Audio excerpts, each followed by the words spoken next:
back to the vaults. According to this here map, another monster that is in this dungeon that we need is a gargoyle. We don't have a gargoyle yet, so we're going to make it from scratch.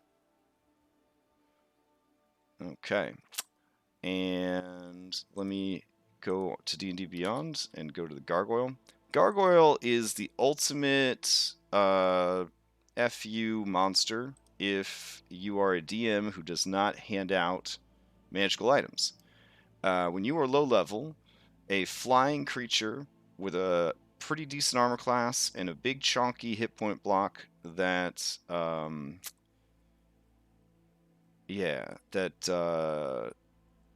is resistant to most damage that you can deal is gonna hurt. It's kind of like were rats at low level when you don't have the magic items yet. That's why classes that could generate magic items are so strong low level. They're so strong low level because they trivialize a lot of these monsters that could be really dangerous, but they're not because you just summon your Hexblade, or you are a Forge Cleric, or you are an Eldritch Knight, etc., etc., etc. So, Artificer, on and on and on. Which is cool. It's a cool feature, but at the same time, it sort of trivializes these monsters a bit. All right, let's copy its image address so we can look at its cute little face while we're working on it. There we go. Oh, yeah, that's such a special gargoyle. Of all the gargoyle arts in the world. Alright, let's see.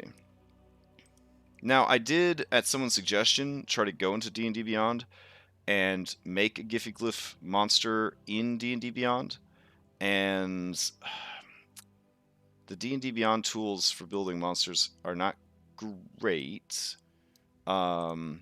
It took a while, so it's a little frustrating to build it and then have to go and essentially build it again. But once you do, if it's a D&D Beyond, you could just drag it right into Foundry, because you can link your D&D Beyond subscription with your Foundry using Beyond 20 and just grab whatever you need, bring it over. So that is kind of cool. All right, so these are Earth Elementals, which is always kind of interesting. So change that to Elemental. One of the first Elementals most people are going to run into is either a Mephit or one of these bad boys in their adventuring career. They are evil. They are very nasty, mean creatures. So they're chaotic evil.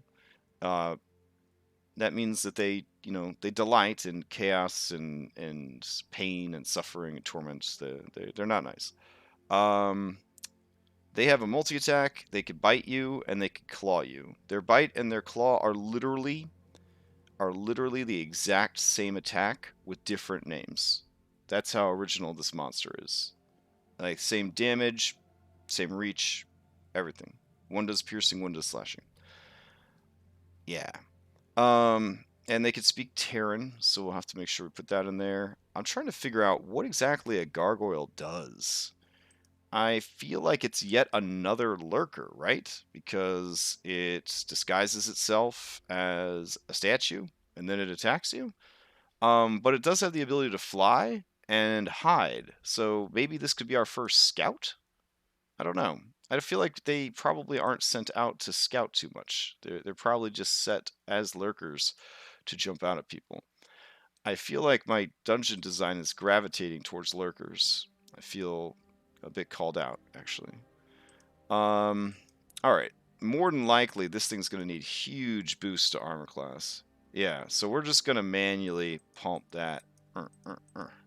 Unless we make him a defender and just give him lurker-like abilities. That could work too. Because I think right now it's not going to have nearly the HP that it needs to succeed. So let's swap it out. We'll make it a defender, because it is the Earth Elemental. So back to the beginning. Defender. That kicks its armor class up to 16, one higher than its listed value. It's also a level CR2 creature. Now we could make like a shitty gargoyle and make it level 1, or we could try boosting it up a little bit more. If we make it all the way to level 5, it becomes a challenge rating 2 monster, which now is pretty significant because it's got that armor class, it's got all those hit points. So we'll see how it goes. Let's see. Speed. The creature is got a normal speed, but it's very fast flyer, which is actually kind of surprising since it's made of stone. Ability score wise, Constitution is the best. Strength is the second best, followed by Wisdom, and then Dexterity. Wow, Charisma, and then Intelligence. So they're not very smart. Okay. Skills.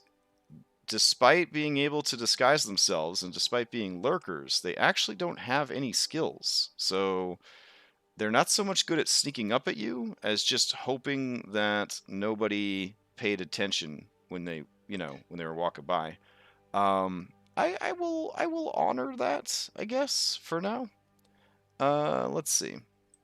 Vulnerability, they are stone. It is tempting yet again to make them what's the word I'm looking for? Vulnerable to thunder because, stone and thunder and all that jazz. I feel like I keep giving everything thunder vulnerability, and I don't know why. I mean, I don't know. I do run a Pikachu in almost every playthrough of Pokemans. Maybe that's why I'm doing it. But in Darker Dungeons, let's see. Read it. Open the Grimoire. He has a Pokemon chart in the... Where is it? Class changes for sorcerers. He's got his Pokemon chart that he made. Let's see. Yeah. Gargoyle is just guard stuff. They're like the discount, guardian that you could summon when you're kind of strong but not super strong. All right, Ranger. Sorry for all the scrolling text. Sorcerer. Here we go. Where's the Pokemon chart I'm looking for? Here we go. Lightning is opposed to thunder.